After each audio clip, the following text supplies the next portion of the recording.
Welcome back everyone to this fourth lecture on the oceans in week 11 of the Blue Planet. Okay, so in today's lecture, which will be divided into three parts, we're beginning with the nutrient supply and light control on biological productivity in the ocean. In the second part, we'll take a look at carbon cycling in the ocean and uptake of anthropogenic CO2 by the ocean. And then finally, we'll look at ocean acidification due to that anthropogenic CO2 uptake. As usual, I'll leave you to read through the learning objectives for this first part of the lecture. Move on to begin with a quick look at the distribution of sea surface chlorophyll, or where marine plants are most strongly concentrated in the surface ocean. So we go from low values of chlorophyll up to high values of chlorophyll here in the red. And if you look closely at this map of the world, you'll see that there are very high productivity zones in the coastal oceans in particular, and in some of these upwelling regions. And then we have these other areas where there are very low concentrations of chlorophyll, which occur right in the middle of the mid-latitude gyres. And these are effectively ocean deserts. And you can see quite clearly in the middle of these gyres the very low chlorophyll concentrations. Right, now let's think about light penetration into the ocean.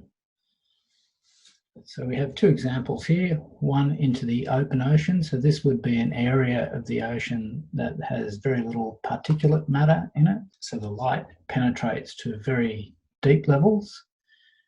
Whereas if you're in coastal waters, they're often much more turbid and the light doesn't penetrate as far.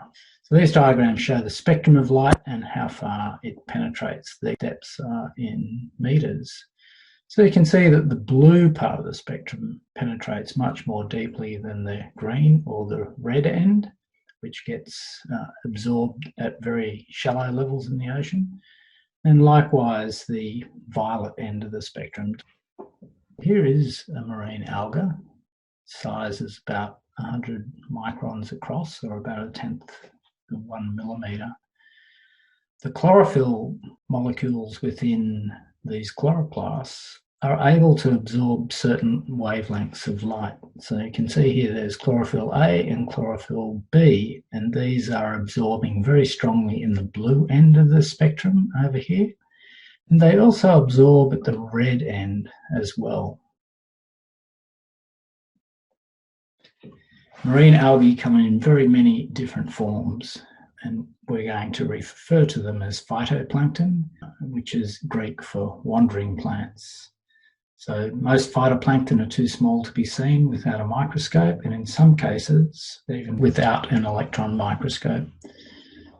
So some of the major groups in the ocean include the diatoms, which produce these little silica frustrals or shells, the coccolithophores, which produce these calcium carbonate liths. We have dinoflagellates, are very common in the ocean, and then so are the cyanobacteria. In addition to the phytoplankton, we have marine zooplankton. So these are wandering animals in the ocean. And some of the groups that you'll find are the foraminifera, radiolaria, pteropods. These are marine snails. And the copepods. This is a very diverse and very large group of animals.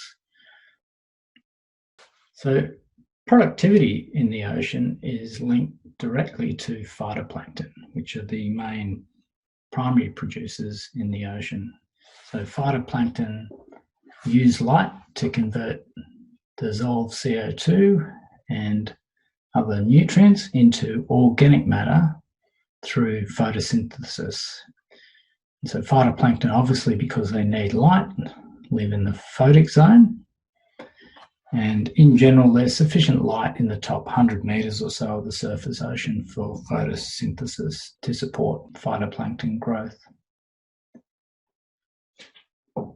So those phytoplankton are often eaten by zooplankton or other larger preying animals, and when either the phytoplankton die or those zooplankton or other animals die, they sink into the ocean.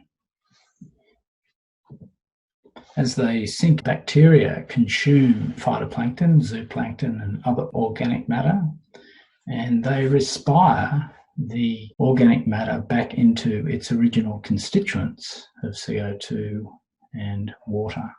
So here we have the simple photosynthesis reaction. CO2 plus H2O gives organic matter and produces oxygen.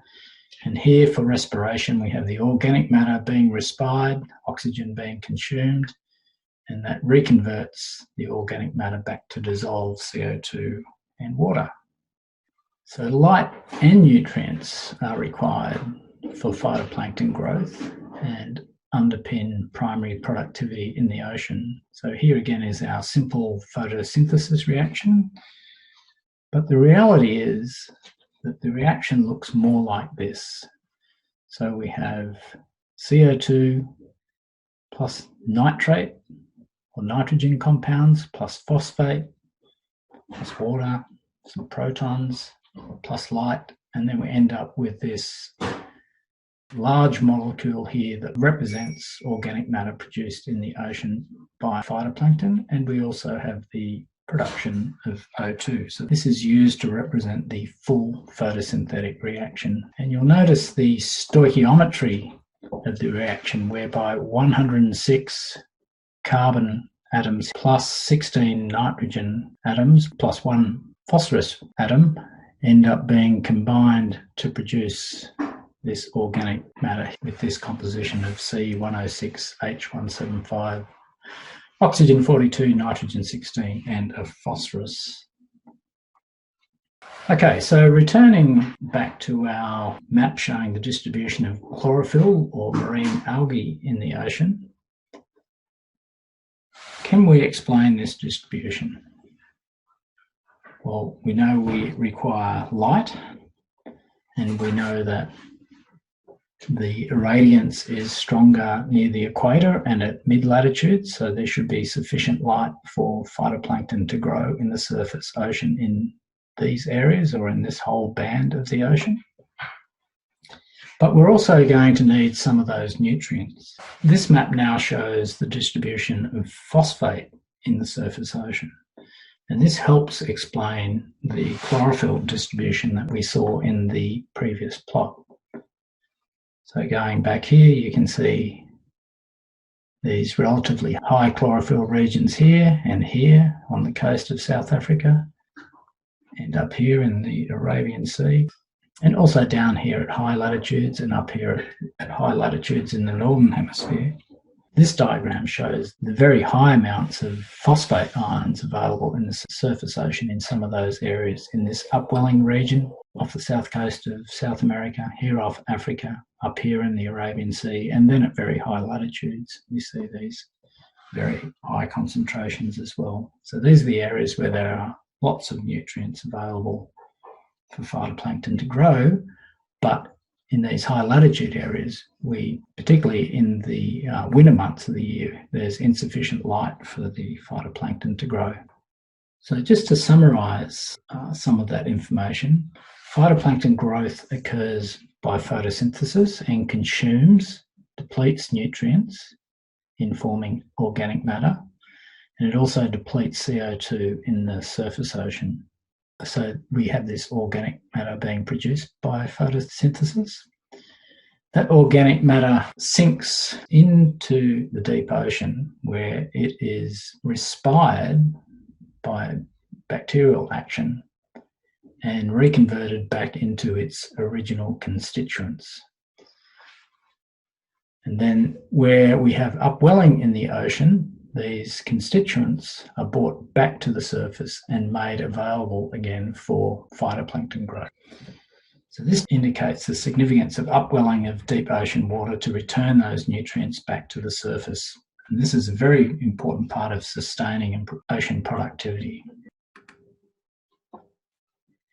The American oceanographer Alfred Redfield noticed the distribution of phosphate and nitrate concentrations were highly correlated in the ocean, with a stoichiometry of 16 nitrogen to phosphorus. Now you recall that that's the identical ratio that we see in the phytoplankton as well. So when we have photosynthesis, if we have ocean water here containing dissolved nitrate and phosphorus concentrations of the order of these values shown on here in micromoles per kilogram, when we have phytoplankton growth with that same stoichiometry, it sends the concentrations down in the ocean back towards zero as the phytoplankton consume these dissolved nutrients and convert them to organic matter. And likewise, when we have that organic matter and it's respired back into the deep ocean, we regenerate those nutrients in the same proportions, that 16 nitrogen to 1 phosphorus back into the ocean. And so we have the two processes simply moving ocean water up and down along this 16:1 line. So let's take a little closer look at macronutrient profiles in the ocean. So these are depth profiles. So here we have from 0 from the surface down to 5 kilometres. Here we have the profiles for nitrate and also a profile for phosphate. And as you can see, they're highly depleted in the surface ocean, both of these nitrate and phosphate nutrients in the surface ocean. And you might remember that the sunlit part of the surface ocean where the phytoplankton can grow is only around about 100 metres thick. So in this zone here, we have very steep gradient where these nutrients are consumed by the phytoplankton and converted into organic matter. That organic matter then sinks into the ocean and is reconverted back into nitrate and phosphate. So those nutrients are regenerated back into dissolved components in the ocean by bacterial respiration. And as you can see, that happens very rapidly and is particularly concentrated in the upper part of the ocean here. Here we're now showing a cross-section across the equatorial Pacific, and you can see for the phosphate profile, so if we took a profile going straight down through the ocean, we would have a profile like this. And this is what the distribution looks like across the Pacific Ocean. And you can see there's very strong concentration of phosphate, dissolved phosphate ions in the ocean, where we're getting a lot of bacterial degradation of organic matter raining down from the surface ocean into the thermocline. So very rapid respiration of that material as it sinks and its reconversion back into the dissolved nutrient constituents. And you can just make out the depletion of the phosphate in the very surface ocean here going right across. It's very thin, of course, here because surface ocean is only 100 metres or so thick. Now, what's interesting, you may have noticed with the respiration reactions, is that we're using oxygen. So bacteria are consuming this organic matter and reacting it with oxygen to convert it back into CO2 and water. And in these zones, we get very close to exhausting the available oxygen in the ocean. And these zones here are known as oxygen minimum zones, and they effectively become dead zones for other life in the ocean that need oxygen. This diagram here shows the pathway along the thermohaline circulation from the far north Atlantic all the way down the Atlantic, around the Southern Ocean, and then back up through the Pacific.